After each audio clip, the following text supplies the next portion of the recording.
M903 patriot missile launcher का किया गया है परीक्षण। अमेरिका के सैन डिएगो में M903 का किया गया है परीक्षण। M903 सतह से हवा में मार करने में सक्षम मानी जाती है। भटनागर साहब, ये तैयारियां क्या बता रही हैं? कहीं ना कहीं वो अमेरिका जिसके बूते यूक्रेन, रूस जैसे ताकतवर मुल्क का इतने सालों से सामना कर रहा है, डर तो अमेरिका को भी है कि हालात अगर खराब हुए, ये युद्ध और भड़का, तो इसका अंजाम क्या हो सकता है?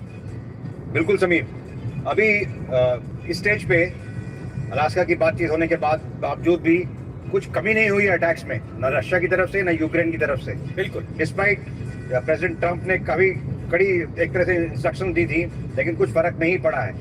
इस माहौल में यूएस के लिए यही जरूरी है, यही इम्पोर्टेंट बनती है कि वो अपना एयर डिफेंस सिस्टम और डिफेंस सिस्टम को एकदम अच्छे से रेडी रखें। उस संदर्भ में ये एक जो शील्ड है, जो एयर डिफेंस शील्ड है, उसका ये कंपोनेंट्स को वन बाय वन। पुतिन और शी जिनपिंग के बीच लंबी बातचीत हुई है।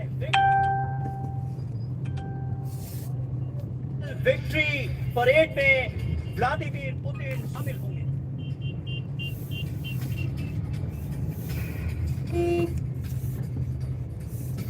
और इस बीच पुतिन जिनपिंग की केमिस्ट्री देखने को मिली। पुतिन शी जिनपिंग की केमिस्ट्री से पूरे यूरोप में हलचल तेज है। 48 घंटे बाद पेरिस में सबसे बड़ी बैठक होने वाली है। 10 से ज्यादा यूरोपीय देशों के राष्ट्राध्यक्षों की ये बड़ी मीटिंग होगी। यूरोपीय नेताओं से ज़ेलेंस्की मिलेंगे। तो शी जिनपिंग और पुतिन की मुलाकात के बाद ये बड़ी खबर है, दोनों की केमिस्ट्री से यूरोप में हलचल तेज है।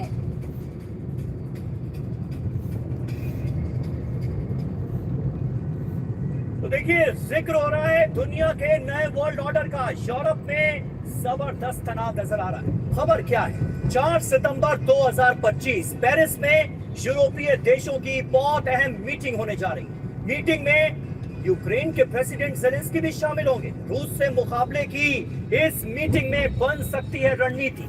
यूरोपीय देशों को आखिर डर किस बात का है? पुतिन के गठजोड़ से दरअसल वेस्ट में खलबली है। यूक्रेन के बाद दूसरे देशों पर रूस का हमला संभव है, ये माना जा रहा है। बाल्टिक देशों पर सबसे पहले रूसी हमलों की आशंका खाई जा रही है यूरोप को। मीटिंग में बड़े फैसले का ऐलान हो सकता है। रूस को लेकर रणनीति बनाई जाएगी। यूक्रेन को सुरक्षा गारंटी देने पर भी मंथन होगा। यूक्रेन में सैनिक भेजने का ऐलान भी संभव है। नए हथियारों का प्रोडक्शन बढ़ाने पर चर्चा होगी। यूरोप में परमाणु सुरक्षा कवच बनाने पर बातचीत होगी। रूस पर नए प्रतिबंध लगाने को लेकर भी इसी मीटिंग में होना है मंथन। 48 घंटे में पेरिस में ये बड़ी बैठक होगी, लेकिन इस बैठक में कौन कौन शामिल होगा? 10 से ज्यादा यूरोपीय देशों के राष्ट्राध्यक्ष इस मीटिंग के हिस्सा होने वाले हैं। मीटिंग में बड़े चेहरे कौन होंगे?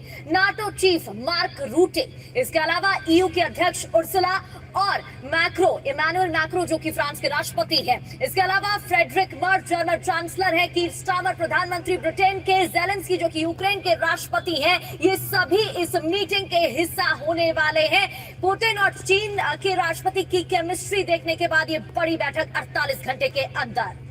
जी हाँ, और कुल मिलाकर देखा जाए तो यूरोप में एटमी घमासान का अलार्म बज गया है। महाविनाश के लिए जल्द संग्राम होगा, इसकी आशंका है। पुतिन जिनपिंग की केमिस्ट्री से बड़ी खलबली। रूस के खिलाफ यूरोप में नए समीकरण बनते हुए हम देख रहे हैं। रूस के खिलाफ यूरोप एकजुट हो रहा है। रूस बड़े हमले के लिए जंग की तैयारी कर रहा है। यूक्रेन में लॉन्ग रेंज मिसाइलों की तैनाती की गई। रूस ने एटमी हथियारों का प्रोडक्शन बढ़ा दिया है। बेलारूस में एटमी मिसाइलों की तैनाती कर दी गई।